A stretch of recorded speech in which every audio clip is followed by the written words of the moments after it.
மாறுபாடுள்ளவர்கள்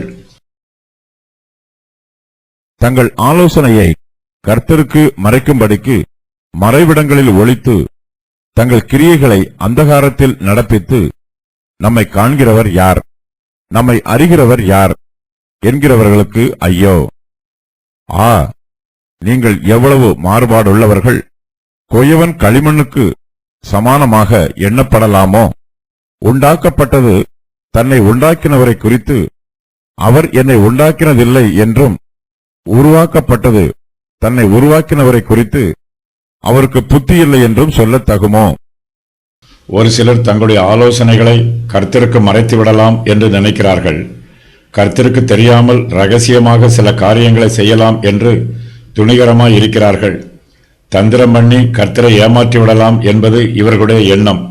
இதற்காக இவர்கள் தங்கள் கிரியைகளை வெளிச்சத்தில் நடப்பிக்காமல் அந்தகாரத்தில் நடப்பிக்கிறார்கள். தங்கள் ஆலோசனையை மறைவிடங்களில் ஒளித்து வைக்கிறார்கள். தங்களுடைய ரகசியங்களெல்லாம் கர்த்தருக்கு மறைவாக வைக்க முயற்சி பண்ணுகிறார்கள். கர்த்தருக்கு தெரியாத மறைபொருளும் இல்லை, அவருக்கு தெரியாத ரகசியமும் இல்லை. அவர் நம்முடைய இருதயத்தின் நினைவுகளையும் எண்ணங்களையும் அறிந்து வைத்திருக்கிறார். ஏசாயா இவர்களை பற்றி சொல்லும்போது, நம்மை காண்கிறவன் யார், நம்மை அறிகிறவர் யார் என்கிறவர்களுக்கு ஐயோ என்று சொல்லுகிறார். கர்த்தரை ஏமாற்ற நினைக்கிறவர்களுக்கு காரியம் வாய்க்காது.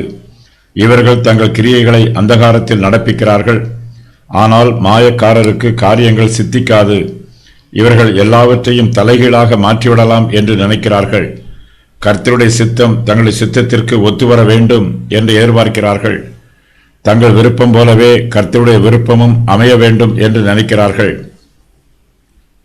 கர்த்தரே நம்மை உண்டாக்கினவர், அவரே நம்மை ஆளுகை செய்கிறவர். நம்முடைய ஆலோசனைகள் எல்லாம் அவருக்கு வெளியரங்கமாய் இருக்கிறது. கர்த்தரை வஞ்சிக்க நினைக்கிறவர்கள் மாறுபாடு உள்ளவர்கள்.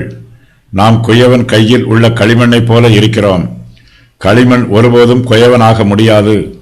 களிமண் களிமண்ணாகத்தான் இருக்கும். குயவனையும் களிமண்ணையும் சமானமாக எண்ணக்கூடாது.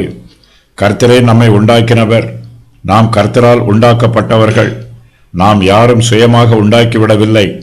நம்மை உண்டாக்கினவரை பார்த்து, நீர் என்னை உண்டாக்கவில்லை என்று சொல்லக்கூடாது. கர்த்தரே நம்மை உருவாக்கி இருக்கிறார். நம்மை உருவாக்கின கர்த்தரை பார்த்து, உமக்கு புத்தி இல்லை என்றும் சொல்லக்கூடாது. கர்த்தர் தம்முடைய சித்தத்தின்படி கிரியை நடப்பிக்கிறார். கர்த்தர் செய்ய நினைக்கிற காரியம் ஒருபோதும் தடைபடாது. கர்த்தருடைய சித்தத்தில் இருந்தும் திட்டத்தில் இருந்தும் மனுஷன் தன்னை மறைத்துக் கொள்ளக்கூடாது. அந்த காலத்தில் தங்களுடைய பாவ கிரியைகளை செய்ய முயற்சி பண்ணக்கூடாது. தங்களுடைய பாவமான செயல்கள் யாருக்கும் தெரியாது என்று இருமாப்பாய் இருக்கக்கூடாது.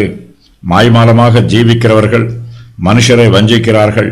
கர்த்தர் அவர்களை ஆசீர்வதிக்க மாட்டார். மனுஷர் மாறுபாடுள்ளவர்களாக இருக்கிறார்கள். களிமண்ணுக்கும் குயவனுக்கும் வித்தியாசம் தெரியாமல் இருக்கிறார்கள். குயவனை களிமண்ணை போல் ஆக்குகிறார்கள். ஒரு களிமண் தன்னுடைய சொந்த ஞானத்தினால் எந்த பொருளையும் தானாகவே உண்டாக்கி கொள்ள முடியாது. குயவன் மட்டுமே களிமண்ணை தனக்கு சித்தமானபடி உருவாக்க முடியும். மாறுபாடுள்ளவர்கள் தங்களுடைய சாதுரிய பேச்சுக்களினால் மனுஷரை வஞ்சிக்கிறார்கள்.